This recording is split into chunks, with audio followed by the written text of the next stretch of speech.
आई होणं इतकं सोपं नाही जितकं आपल्याला वाटत असतं. तर 2 मुलांची आई झाल्यावर मला ह्या गोष्टी कळलेल्या आहेत आणि आता इथं मी जी करत आहे, मस्त अशी मटकीची भाजी बनवत आहे, मोडाच्या मटकीची. त्यांची आवडती भाजी आणि थोडीशी त्यांनी सकाळी पण बडबड केली आहे. मला आज कारण आहे ना, मला उठायला खूप लेट झालं होतं कारण रात्री झोपायला पण लेट झालं.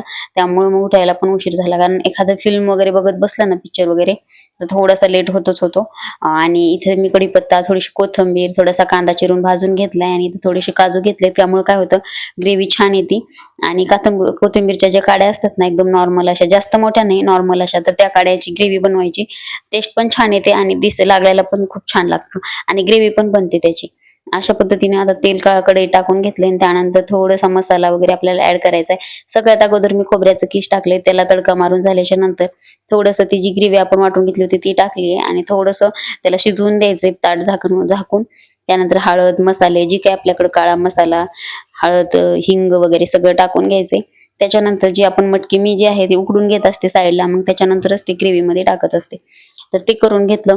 त्याच्यानंतर छानशी उकळी आली ना, तर त्याच्यामध्ये आपल्याला मस्त असं कस्तुरी मेथी थोडीशी आपल्याला चुरगून टाकायची आहे. काय होतं नाही, कस्तुरी मेथीने एकदम टेस्ट पण छान येते आणि आपण त्यात काजू टाकले ना, तर त्याची टेस्ट एकदम भारी लागते. तर अशा पद्धतीने तुम्ही पण एकदा ट्राय करून बघा.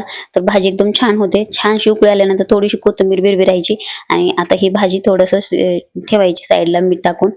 त्याच्यानंतर तुम्ही इथं बघू शकता, आता मी सकाळी-सकाळी चपात्या करायला घेतलेल्या आहेत. काय होतं ना, यांना पण खूप घाई-गडबड असते आणि सकाळी-सकाळी मला पण आवरायला खूप हे होतं कारण इशू बेबीला ट्युशनला जायचं असतं, त्यांना ऑफिसला जायचं असतं आणि छोटं बाळ असतं तर तिला आवरायचं, तिला दूध वगैरे द्यायचं, ह्या सगळ्या गोष्टी असतात.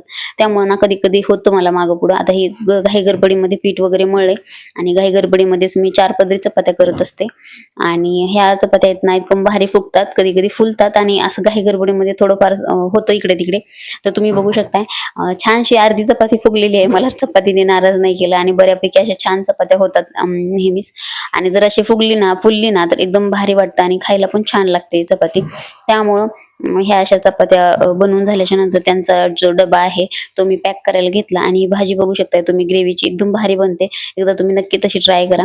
त्यांचा डबा पॅकिंगला घेतला आणि घाई गडबडीमध्ये तसाच पॅक केला. इथं साहेब आता निघाले जॉबला आणि ते गेल्याच्या नंतर बाकीची चपात्या होत्या त्या उरकून घेतल्या आणि सकाळी-सकाळी एकदम छान वातावरण होतं आणि सुंदर असं मग त्यांना थोडंसं दूध गरम करून दिलं पिल्यांना आणि त्यांनी दोघींनी पण मस्त असा एन्जॉय केला, बिस्किट आणि दूध.